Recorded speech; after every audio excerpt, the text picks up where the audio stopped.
Bonjour à tous. Bienvenue sur la chaîne des disciples de Christ. Savez-vous, mes amis, d'où vient la foi? Et qu'est-ce que la foi? Bonne question, n'est-ce pas? Qu'en pensez-vous? La foi vient de ce que l'on entend. Et ce que l'on entend vient de la parole de Dieu. Hébreux chapitre 11, verset 6. Or, sans la foi, il est impossible de lui plaire, car il faut que celui qui s'approche de Dieu croie que Dieu existe et qu'il est le rémunérateur de ceux qui le cherchent. La foi se définit en trois mots. Quels sont-ils? L'écoute, la parole, l'action. Chaque mot est composé de trois parties différentes et de la lettre Aleph, qui fait référence à Dieu, Elohim en hébreu, et sera cité dans chacun des mots formant un groupe avec ces trois différentes parties.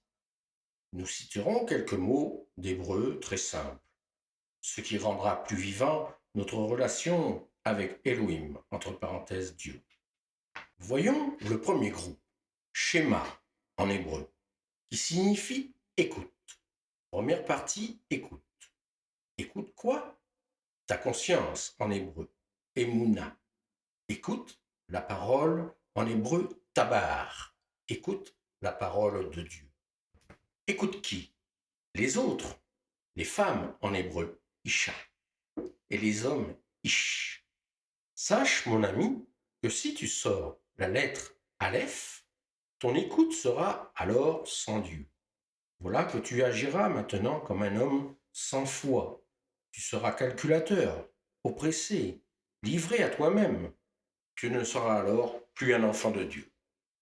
Examinons maintenant le deuxième groupe, la parole, dabar en hébreu. C'est toi, mon frère, qui parles à Dieu. Par quel moyen? La prière. Tu pries seul avec le Seigneur Adonai en hébreu, ou ensemble à l'église. Ensuite, par la louange, par tes chants, tu glorifies Dieu, Elohim en hébreu. L'adoration. Que se passe-t-il maintenant? Tu adores ton Dieu. Tu honores ainsi le premier commandement. Voyons ensemble le troisième groupe. Action. Tu agis dans la vérité, émet en hébreu. Tu agis avec justice, avec compassion, avec amour. Tu agis en vérité, émet. Car le Seigneur Adonai est vérité. Présence de la lettre Aleph. Si tu ôtes Dieu de ta vie, tu demeures un homme mort. Tu n'as plus de valeur pour le Créateur. Ta foi n'est plus. Développons maintenant le fait de croire au Tout-Puissant, El Shaddai en hébreu. Car nous cheminons par la foi et non par la vue. La foi est la garantie des choses que l'on espère et la preuve des réalités que l'on ne voit pas. Voyons l'exemple du disciple Thomas. Jésus lui dit, avance ici ton doigt et regarde mes mains. Avance aussi ta main, représentée par la lettre Yod en hébreu. Et mets-la dans mon côté, et ne sois pas incrédule, mais crois. Thomas lui répondit, mon Seigneur et mon Dieu. Jésus dit alors, parce que tu m'as vu, tu as cru. Heureux ceux qui m'ont pas vu et qui ont cru. Il est important de croire notre rabbi, entre parenthèses Jésus. Jésus nous dit, si quelqu'un dit à cette montagne, ôte-toi de là et jette-toi dans la mer, et s'il ne doute point en son cœur, mais croit que ce qu'il dit arrive, il le verra s'accomplir. Le Seigneur ne nous laisse pas seuls. Il nous fortifie par des paraboles faites pour nous aider à grandir dans la foi. Prenons un exemple qui va consolider notre foi. En Matthieu chapitre 8, versets 24 à 27, la tempête apaisée. Voici, il s'éleva sur la mer une si grande tempête que la barque était couverte par les flots. Et Jésus dormait. Les disciples s'étant approchés de lui, le réveillèrent et dirent, Seigneur Adonai, sauve-nous, nous périssons. Il leur dit, pourquoi avez-vous peur? Avez-vous donc si peu de foi? Alors il se leva et menaça les vents et la mer, et il y eut un grand calme. Ces hommes furent saisis d'étonnement. Quel est celui-ci? Disaient-ils. à qui obéissent même les vents et la mer? Une révélation, Réma en hébreu, jaillit de cette parabole. Je suis avec vous, mais je ne serai plus, et vous devrez affronter des tempêtes seuls, voire des difficultés, des tribulations à venir. Alors croyez en moi, priez, car tout ce que vous demanderez, croyez que vous l'avez reçu, et vous le verrez s'accomplir. Soyez unis dans la foi, car confesser de sa bouche conduit au salut. Romains chapitre 10, verset 10. Croyez en la guérison. Actes chapitre 9, versets 32 à 35. L'apôtre Pierre descendit à Lyde et trouva un homme nommé Énée, couché sur son lit depuis 8 ans et paralytique. Pierre lui dit, Énée, Jésus-Christ te guérit, lève-toi, arrange ton lit. Et aussitôt il se leva. Tous les habitants de Lyde et du Saron le virent, et ils se convertirent au Seigneur. C'est aussi cela, prêché par des actes de guérison, car les actes transportent la parole. Amen. Dans Actes chapitre 9, versets 17 à 19, prenons le cas de Saul de Tarse, qui allait devenir l'apôtre Paul, qui sur le chemin de Damas avait perdu la vue. Cependant, Yeshua envoya Ananias pour le guérir de cette cécité. Yeshua, entre parenthèses Jésus, allait opérer ce miracle par l'intermédiaire d'Ananias qui lui imposa les mains. Et Saul fut rempli d'Esprit Saint et recouvra la vue. Si une personne choisit de suivre Jésus dans sa vie, il est dit, en Hébreux chapitre 13, verset 5, « Ne vous livrez pas à l'amour de l'argent, contentez-vous de ce que vous avez. Car Dieu lui-même a dit, je ne te délaisserai point, et je ne t'abandonnerai point. L'ange du Seigneur Adonai campe autour de ceux qui le craignent. » Examinons les patriarches de la foi. Prenons la foi d'Enoch. Il fut enlevé afin qu'il ne vît point la mort. Celui qui s'approche de Dieu, comme le fit Enoch, croit que Dieu existe et qu'il est le rémunérateur de ceux qui le cherchent. Voyons ensuite la foi de Noé, Noah en hébreu, divinement averti des choses qu'il ne voyait pas encore et saisi d'une crainte respectueuse, il construisit une arche pour sauver sa famille. Il obéit à Élohim qui avait ordonné de construire une arche. Et Dieu lui ordonna aussi de faire entrer dans l'arche 2 de chaque espèce d'animaux, mâles et femelles, pour les conserver en vie avec lui. Et c'est par elles que Dieu condamna le monde et que Noé devint l'héritier de la justice qui s'obtient par la foi.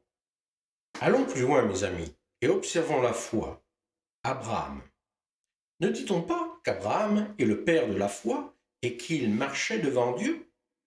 C'est par la foi qu'il crut en Élohim, qui lui avait fait la promesse qu'il aurait un fils avec Sarah, malgré leur âge avancé. Il avait foi en la parole d'Élohim. C'est aussi par la foi qu'il avait accepté de sacrifier son fils unique, Isaac. Ce geste, mes amis, préfigurait le sacrifice de Yeshua, fils unique d'Élohim. Arrêtons-nous un instant pour noter la foi de Moïse. Moïse, qui, par Dieu, fit se répandre les 10 plaies d'Égypte. Il n'était pas effrayé par la colère de Pharaon. Il se montra ferme et résolu comme s'il voyait celui qui est invisible. Et c'est toujours par la foi qu'il traversa la mer Rouge. Puis vint Josué, qui prit la décision de prendre la ville de Jéricho. Josué et ses soldats firent pendant 6 jours, une fois par jour, le tour de la ville. Et le 7e jour, les sacrificateurs porteront devant l'arche 7 trompettes retentissantes. Le 7e jour, vous ferez 7 fois le tour de la ville, et les sacrificateurs sonneront de la trompette. Quand ils sonneront de la corne retentissante, tout le peuple poussera de grands cris. Alors la muraille de la ville s'écroulera, et le peuple montera chacun devant soi. Ô mes frères et sœurs, ne dit-on pas que par la foi nous pouvons déplacer les montagnes? Saluons respectueusement tous ces patriarches de la foi, et prenons exemple sur eux. Rejoignons maintenant les héros de la foi. Avec le roi Nebuchadnezzar, nous retrouvons trois héros, Shadrach, Meshach et Abednego. Pour avoir refusé de se prosterner et d'adorer la statue du roi Nebuchadnezzar, ils furent jetés dans la fournaise ardente. Mais ils survécurent grâce à leur foi. Car croire avec ton cœur, c'est aussi croire avec ton esprit. Et il faut adorer Dieu en esprit. Ils étaient jetés à trois dans la fournaise. Pourtant, le roi Nebuchadnezzar vit 4 personnes dans la fournaise. Et il comprit que leur Dieu les avait sauvés. Le roi dit, béni soit leur Dieu. Daniel dans la fosse aux lions. Les serviteurs du roi dirent, la loi des Mèdes et des Perses exige que toute défense ou tout décret confirmé par le roi soit irrévocable. Alors le roi Darius ordonna qu'on amenât Daniel et qu'on le jetât dans la fosse aux lions. Car il y avait une interdiction de prier quelque dieu ou quelques hommes que ce soit, excepté à toi, ô roi. Celui qui braverait cette interdiction sera jeté dans la fosse aux lions. Daniel priait 3 fois par jour devant sa fenêtre, et cela avait été rapporté au roi. Le roi dit à Daniel, puisse ton Dieu, que tu sers avec persévérance, te délivrer. Au point du jour, le roi s'approcha de la fosse, il appela Daniel d'une voix triste et dit, Daniel, serviteur du Dieu vivant, ton Dieu, que tu sers avec persévérance, a-t-il pu te délivrer des lions? Et Daniel dit au roi, Roi, vis éternellement. Mon Dieu a envoyé un ange pour fermer la gueule des lions. Surprenant, n'est-ce pas? Avez-vous une foi aussi ferme? Pas facile lorsqu'on est mis au pied du mur. À chacun de nous de s'examiner. Mais continuons d'écouter le roi Darius, qui ordonna que dans toute l'étendue de son royaume, on ait de la crainte et de la frayeur pour le Dieu de Daniel, car il est vivant et il subsiste éternellement. Son royaume ne sera jamais détruit, et sa domination durera jusqu'à la fin.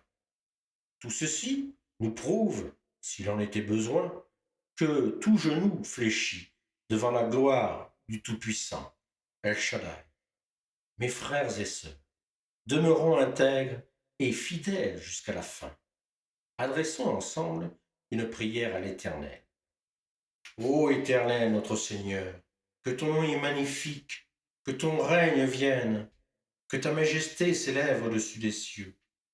Nous louerons ton nom de tout notre cœur. Nous ferons de toi le sujet de nos joies. Aie pitié de nous, ô Éternel, notre Dieu. Nous recherchons en toi un refuge.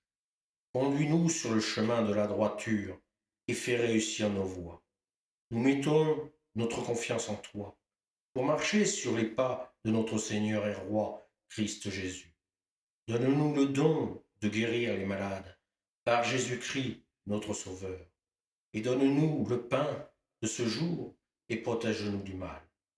Nous te bénissons pour la grâce que tu nous accordes. Ô notre Père, accepte ces quelques mots de prière par le nom de notre Seigneur et Sauveur Jésus-Christ. Amen.